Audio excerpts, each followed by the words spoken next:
Hello and welcome back to my channel. Have you ever read a Bible passage and after reading it you realize, hey, I don't understand what I read? How do you determine what the Bible means? Well, in this video, we're going to look at 5 key principles that will help you understand what the Bible means. So let's get into the video. In this video, we will be discussing 5 steps in interpreting the Bible. Now, by interpretation, what we mean is we are trying to determine the meaning of the text. This is part of the 3 stages of Bible study. First, we have observation. What does the text say? Next, we have interpretation. What does the text mean? And third, we have application. What is my response? In previous videos, we've looked at what the text says. Today, in this video, we will be looking at and examining what does the text mean. Now, these stages, these steps.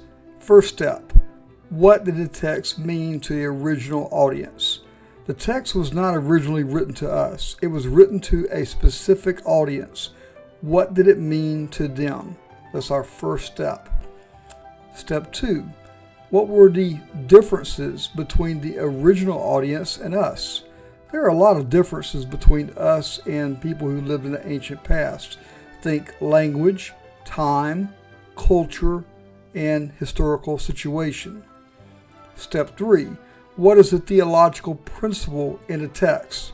Theology is the study of God, so a theological principle simply means a truth that God has revealed about himself or our Christian walk. Step 4. How does this theological principle fit with the rest of the Bible? Since the Bible has one divine author, we should seek to understand how each part fits together, particularly in relation to the person and work of Jesus Christ. Step 5. How should we live out this theological principle? The ultimate goal of Bible study is not to increase our knowledge, but to help us know God and transform our lives to be more like Jesus. This last step, 5th step, is bleeding into application. How do we live this out? Which we'll talk more about in the next video. So, some practical guidelines that we can use when interpreting the text. We must interpret the text literally, unless the passage and context dictate otherwise. The Bible uses many symbols. Jesus says in John 6:48, I am the bread of life. Now we know that Jesus is not a loaf of bread, but in this case, he had just fed 5,000 people or more with 5 loaves of bread and 2 fish. Jesus uses this as a metaphor to communicate that unlike the temporary manna God provided to Israel in the wilderness, he is the true bread from heaven that sustains our life and satisfies the true hunger of our soul. We must interpret the Bible the way it was meant to be interpreted. Think of how you read a newspaper. If you read that it's snowing in New York, you understand that it is snowing in New York. However, if you read in the sports section that the Chicago Bears mauled the Denver Broncos, you are not thinking that bears from Chicago migrated down to Denver and attacked horses. You interpret according to the design of the passage.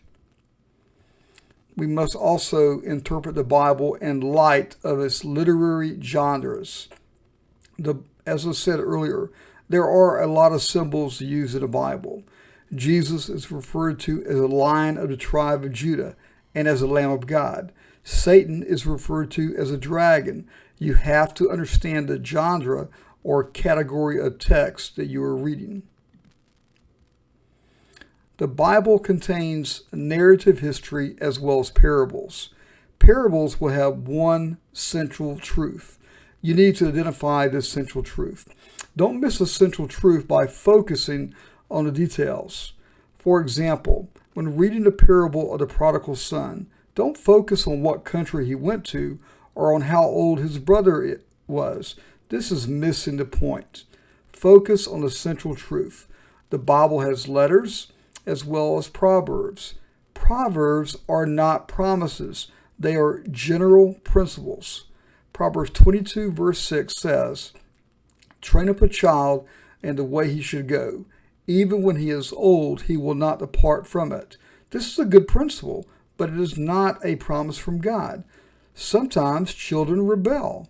The Bible contains biographical accounts as well as prophecy. With prophecy, there is often a near-term fulfillment and a long-term fulfillment.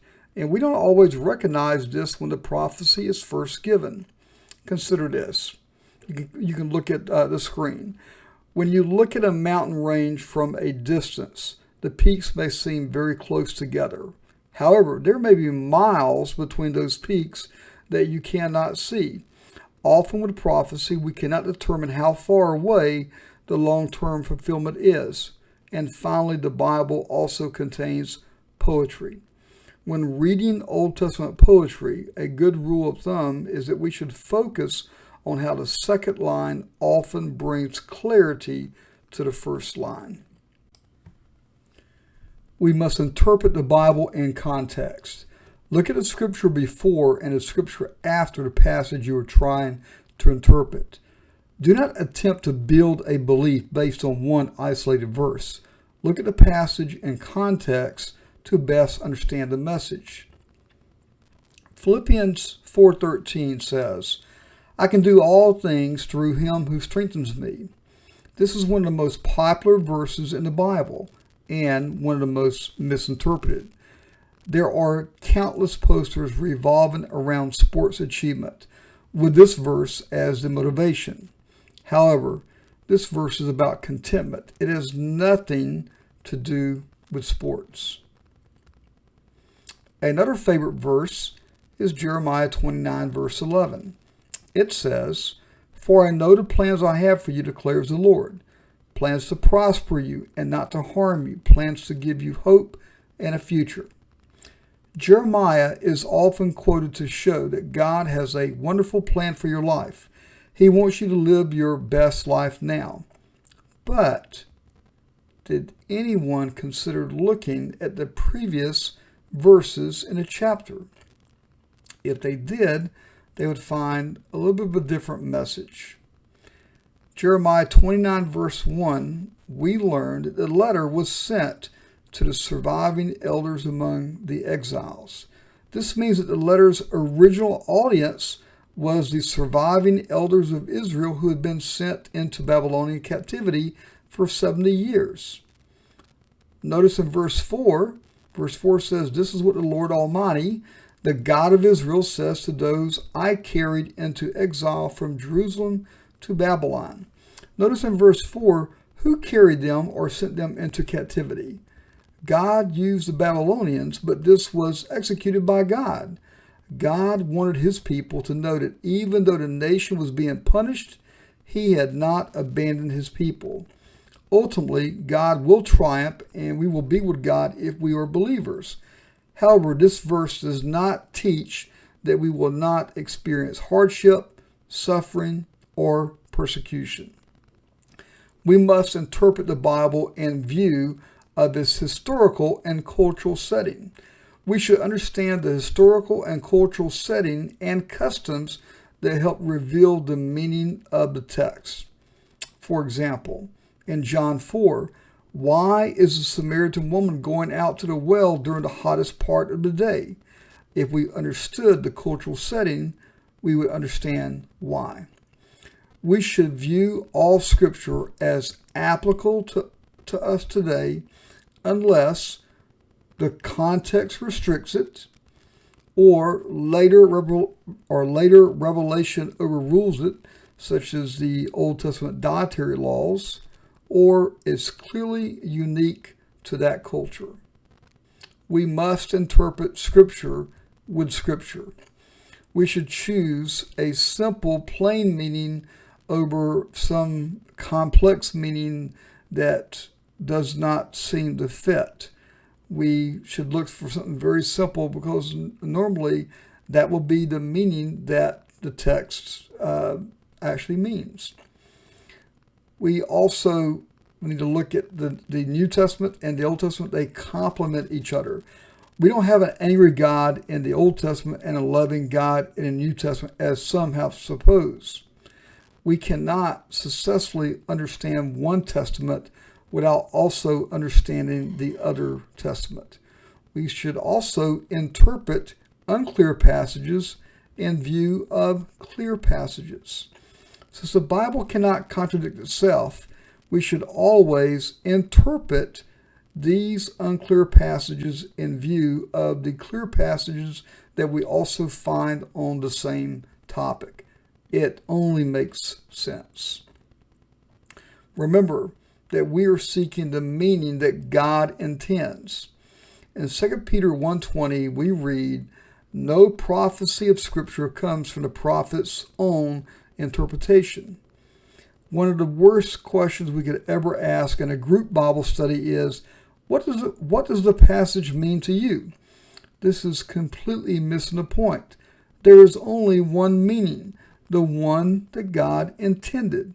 There may be several different applications, several different ways we can respond to the truth of the passage, and we will tackle that in the next video, but there is only one meaning, and we need to determine what that meaning is. If you have found value in this video, please click the like and subscribe buttons.